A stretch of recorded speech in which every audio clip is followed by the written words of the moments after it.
Hi, this is Brother Cromar again, and for the second video we'll be wrapping up Lesson 7. And what we've done up to this point is we dealt with the first three issues. We reviewed finding normal area under a normal distribution curve, and then we dealt with reviewing mean, standard deviation, shape of a sampling distribution when the population data is normally distributed, and then we found area or probability within the sampling distribution when the population data is normally distributed.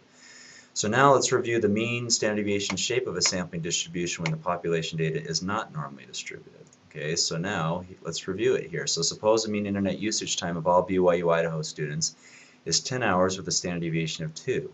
This distribution is right skewed. Okay, suppose a random sample of 50 students were surveyed concerning their internet usage. A sample of 50 would be considered a large sample. What is the mean, the standard deviation, and shape of a sampling distribution of mean internet usage based on a sample of 50? So stop the video and go through these, and I'll go through these answers with you. Okay, so the mean of the means is equal to the mean of the original population, which is 10.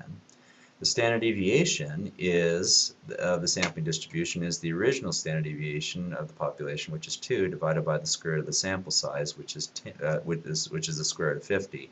So we get a new standard deviation for the sampling distribution, which is negative 2.83. And the shape is a bell curve or a normal distribution. Now, if I had a sample size of say 2 or 3 or 4, what do you think that might be? That's the shape of the sampling distribution. Well, in this case, it would probably be a right skewed distribution.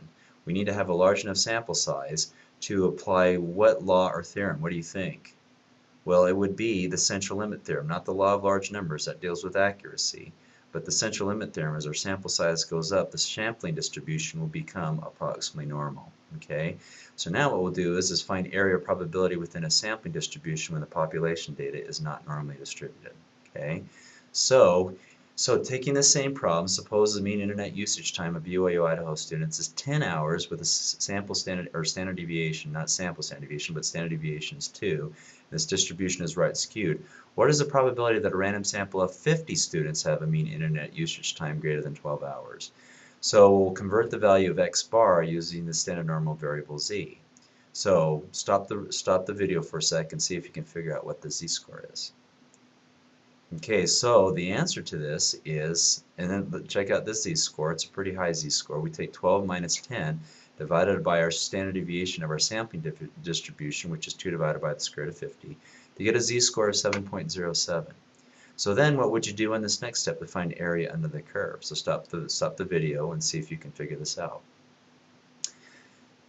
Okay, so now I'll just show you, here's the representation of the, notice here that our z-score, in fact you could have probably figured this out without even doing this on the applet, since the z-score is so far away, 7 standard deviations away from our mean, that so we're going to have something so far to the right. Now there's still going to be area under the curve, but not very much. In fact, this is in scientific notation, 7.74 times e to the minus 13. That's 0 point and then 12 zeros and then 7, and that's pretty darn close to 0. So the answer to the question, what's the probability that a random sample of 50 students has a mean internet usage time greater than 12 hours? It's pretty darn close to 0. Okay, and that concludes the video for the videos for lesson 7.